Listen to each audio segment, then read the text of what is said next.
देखिए, गंगा का पृथ्वी पर उद्गम कोई साधारण कथा नहीं थी। ये राजा भगीरथ के अद्भुत प्रयास और कठिन संकल्प का फल था।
भगीरथी की उफनती धारा, गगनचुंबी हिमालय की गोद में बसी पवित्र वादियां, यहाँ हर श्वास में आस्था है और हर पत्थर में पुराणों की गाथा सुनाई देती है। किंवदंती है कि राजा भगीरथ ने यहाँ कठोर तपस्या की थी और उनकी तपस्या से प्रसन्न होकर माँ गंगा स्वर्ग से उतरकर इस भूमि पर आईं और तभी से ये धारा जीवन, आस्था और मोक्ष का मार्ग बन गई।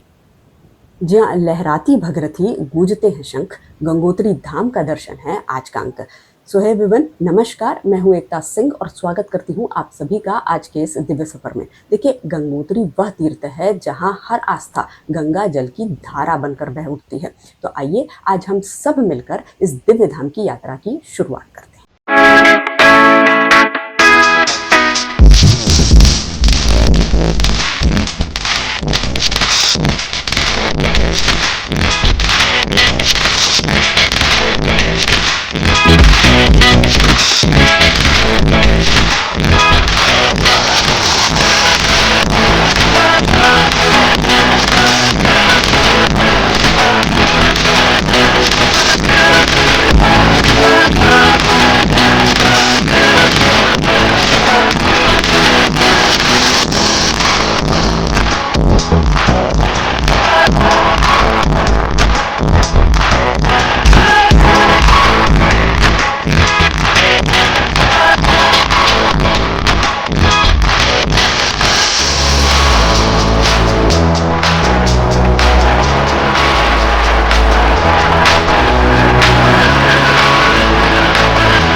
देखिए, यमुनोत्री धाम का दर्शन करके मैं लगभग 12:30 बजे वापस लौट आई थी।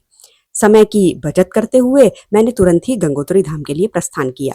आज मैं उत्तर काशी तक पहुंच जाना चाहती थी और उत्तर काशी से गंगोत्री पहुंचने में कुछ 4 घंटे का समय ही लगता है। लेकिन उत्तरकाशी जाने के लिए जो यमुनोत्री धाम से नजदीकी बस स्टॉप था, वो ही करीब 2.5 घंटे की दूरी पर था और वहां पहुंचने के लिए मुझे एक टैक्सी की आवश्यकता थी। मैं बहुत देर से टैक्सी का इंतज़ार कर रही थी और वो मुझे मिल नहीं रही थी। इसलिए सबसे पहले तो मैंने यात्रा की शुरुआत इस वाहन पर बैठकर करी, जिसमें मेरे रास्ते के जो साथी भाई साहब थे, उन्होंने अपनी सरलता और स्नेह से मेरी यात्रा को सुखद बना दिया। उन्होंने कहा, मैं रास्ते में चाय पीने के लिए भी नहीं रुकूंगा और आपको हर हाल में बस स्टॉप तक पहुंचा के रहूँगा। देखिए, जब इस तरह का आत्मीय सहयोग और स्नेह मुझे मिलता है तो मेरी यात्रा आसान ही नहीं, यादगार भी बन जाती है। बस थोड़ी ही दूर तय करने के बाद मुझे टैक्सी मिल जाती है, वो मुझे समय से बस स्टॉप पहुंचा देती है और वहां पहुंच मैं उत्तरकाशी की आखिरी बस, जो शाम 4 बजे की थी, उसको पकड़ लेती हूँ और बस मुझे रात के 8:30 बजे तक उत्तरकाशी पहुंचा देती है। देखिए, उत्तरकाशी पहुंचकर उत्तरकाशी के सेंट्रल मार्केट में आपको कई सारे होटल्स और आश्रम मिल जाएंगे जहां पर आप स्टे कर सकते हैं। यहाँ पर मेरा स्टे काफ़ी सुखद था। उत्तरकाशी में रात्रि विश्राम के बाद अगले दिन सुबह 6 बजे मैं यहाँ के टैक्सी स्टैंड पहुँच जाती हूँ, जो कि मेरे होटल से वॉकिंग डिस्टेंस पे ही था। देखिए, यहाँ से मेरी गंगोत्री यात्रा की शुरुआत होती है। टैक्सी का किराया मात्र 300 रुपये और लगने वाला समय मात्र 4 घंटे। लेकिन भले ही किराया 300 रुपए ही था, लेकिन यात्रा के दौरान जो मुझे अनुभव मिला वो अनमोल था। पहाड़ी रास्ते थे देखिए, और जब रास्ता पहाड़ी था तो हर मोड़ पे एक नया नज़ारा, एक नया दृश्य मुझे देखने को मिल रहा था। जैसे-जैसे रास्ते बदल रहे थे, नज़ारे संवर रहे थे। झरनों की कलकल ध्वनि, हरी-भरी घाटियाँ और मखमली धुएँ जैसी हवा, मन को शांति और उत्साह से भर रही थी। ऐसे कई स्थान आए जहाँ रुकने का मन हुआ। दिल चाहता था कि काश मैं अपनी गाड़ी से यहाँ पे आई होती, ताकि हर मोड़ पर रुक पाती और प्रकृति के इस अनुपम सौंदर्य को अपने भीतर समेट पाती। गंगोत्री की ओर बढ़ते हुए मैं हर पल प्रकृति की छाया में खोती गई, और मुझे महसूस हुआ कि यह सफर केवल मेरे शरीर से नहीं हो रहा, बल्कि मेरी आत्मा भी प्रकृति के साथ एक गहरे संवाद में है। ऐसा लग रहा था जैसे हर झरना, हर पत्थर, हर वृक्ष कुछ कहना चाह रहा हो मुझसे। हर मोड़ पे कुछ रहस्य था, हर दृश्य में कुछ कहानियां थी। लेकिन चलते हुए वाहन की तेज रफ्तार के कारण मैं कई अद्भुत नजारों को अपने कैमरे में कैद न कर पाई। लेकिन मैंने इन्हें अपने दिल में जरूर सहेजा है, जैसे जिंदगी भर इन्हें अपनी स्मृतियों में जीवित रख पाऊं। जय हो अपनी राधा जी को, कैसे मैं झुलाऊं छोटी डाले।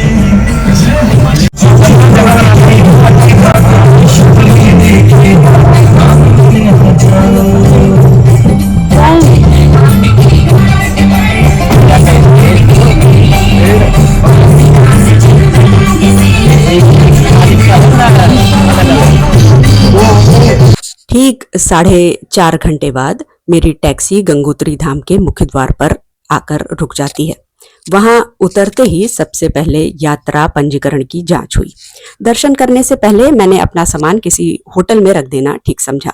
वैसे तो मैंने जितने भी होटल देखे वो सब बहुत ही साफ सुथरे और अच्छे थे, लेकिन मैंने एक कमरा देखा जो कि भूमिगत तल पर था। कमरे के आगे बहुत बड़ी सी बालकनी थी, जहां से आप माँ भगीरथ का पावन स्पर्श प्राप्त कर सकते थे। मेरा मन उसी कमरे को लेने का था, लेकिन होटल मालिक ने सुरक्षा कारणों की वजह से मुझे वहां न रुकने की सलाह दी। उन्होंने कहा आप डर सकती हैं रात में। तो मैंने उनकी सलाह को मानते हुए एक दूसरा होटल देखा जो कि पहाड़ पर था। मैंने सोचा माँ गंगोत्री का स्पर्श नहीं मिल सका तो हिमालय की गोद ही सही। वो होटल तो अच्छा था, लेकिन वहां जाने का कोई रास्ता नहीं बना हुआ था, पहाड़ चढ़कर जाना था। मैं पहाड़ पर चढ़कर अपने लिए ये वाला कमरा पसंद किया। वैसे तो यह कमरा कुछ 2500 रुपए का था, पर ऑफ सीजन होने की वजह से मुझे ये 700 रुपए में ही मिल गया। कमरे के आगे एक छोटी सी बालकनी थी, यहाँ बैठने के लिए मुझे एक कुर्सी और मेज भी दी गई थी। कमरे की बालकनी से हिमालय की ऊंची चोटियां इतनी समीप लग रही थी, मानो मेरे बहुत करीब आकर अपना स्नेह भरा आलिंगन दे रही हूँ। देखिए, यहाँ पर ठहरने की बहुत सारी व्यवस्था है। बहुत सारे आश्रम हैं जो मुख्य मंदिर के सामने ही हैं, और आप वहाँ पे मुफ्त में रुक सकते हैं। GMVN का गेस्ट हाउस भी मुख्य मंदिर के एकदम जस्ट ऊपर है। वहाँ से मंदिर की आरती और घंटा सुनाई देता है, और लगता है कि पूरा वातावरण भक्ति और श्रद्धा में डूबा हुआ है।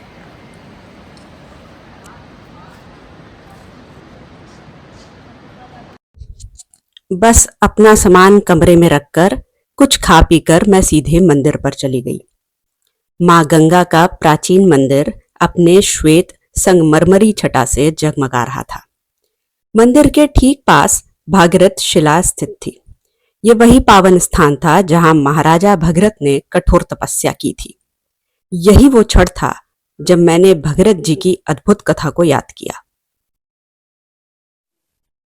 देखिए, गंगा का पृथ्वी पर उद्गम कोई साधारण कथा नहीं थी। ये भगीरथ के अद्भुत प्रयास और कठिन संकल्प का फल था। प्राचीन काल में एक राजा सगर हुआ करते थे, जिनके की 60,000 पुत्र थे, और ये पुत्र कपिल मुनि के श्राप से भस्म हो गए थे। इनके प्राणोद्धार के लिए माँ गंगा का स्वर्गलोक से पृथ्वी पर उतरकर आना आवश्यक था, लेकिन गंगा अगर सीधे पृथ्वी पर उतर कर आती तो उनका वेग इतना प्रचंड था कि पृथ्वी डूब जाती।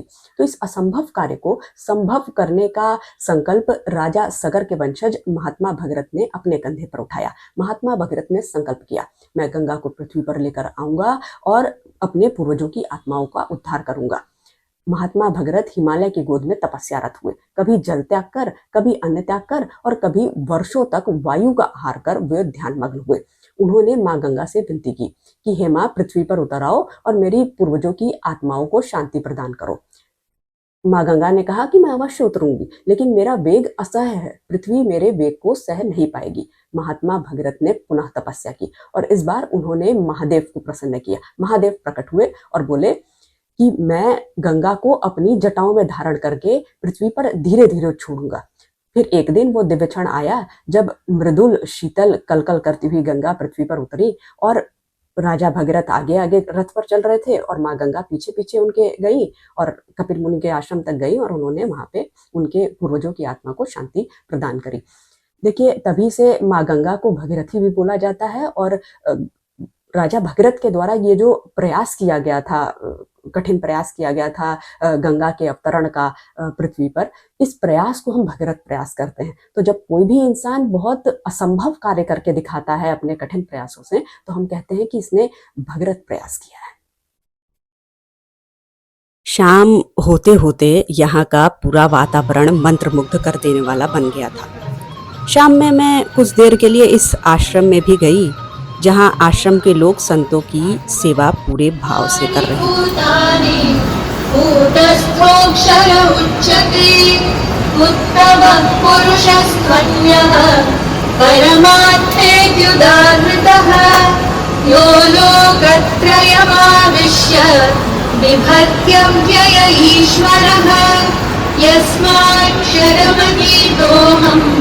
अक्षरादपि चोत्तमः। शाम होने पर सबसे पहले माँ भगीरथी के सामने संध्या आरती हुई। शंखनाद, घंटियों की गूंज और मंत्रोच्चार से चारों ओर एक अलौकिक शक्ति का संचार हुआ।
माँ भगीरथ के सामने आरती के बाद मुख्य मंदिर परिसर में संध्या आरती हुई। आरती के बाद सभी श्रद्धालुओं को गर्मागर्म हलवे का प्रसाद मिला। उस प्रसाद का स्वाद केवल जीभ पर नहीं, आत्मा तक उतर गया, मानो माँ गंगा का आशीर्वाद ही अमृत बनकर हमें मिल रहा हो। बस उसके बाद कुछ समय तक मैं यहीं बैठकर अपने दिव्य अनुभवों को अपने अंदर दोहराती रही, जैसे वो मेरे भीतर गहरे समा जाएं। उसके बाद अगली सुबह है, मैं हिमालय की गोद में बैठकर भागीरथी के पावन जल में स्नान की। उस शीतल जल का स्पर्श रोमांचित कर देने वाला था। ऐसा लग रहा था जैसे हर बूंद मेरे तन के क्लेश को दूर कर रही हो। स्नान के बाद मैं पुनः मंदिर जाकर दर्शन की और आरती में सम्मिलित हुई। देखिए, मेरी नज़र में गंगोत्री सिर्फ एक जगह नहीं है, यह एक अनुभव है, एक आस्था है और एक वचन भी कि हर बार बुलावे पर हम माँ गंगा के चरणों में अवश्य आएंगे। मैं जल्द ही आपसे मिलूंगी अपने नए व्लॉग में। तब तक के लिए नमस्कार।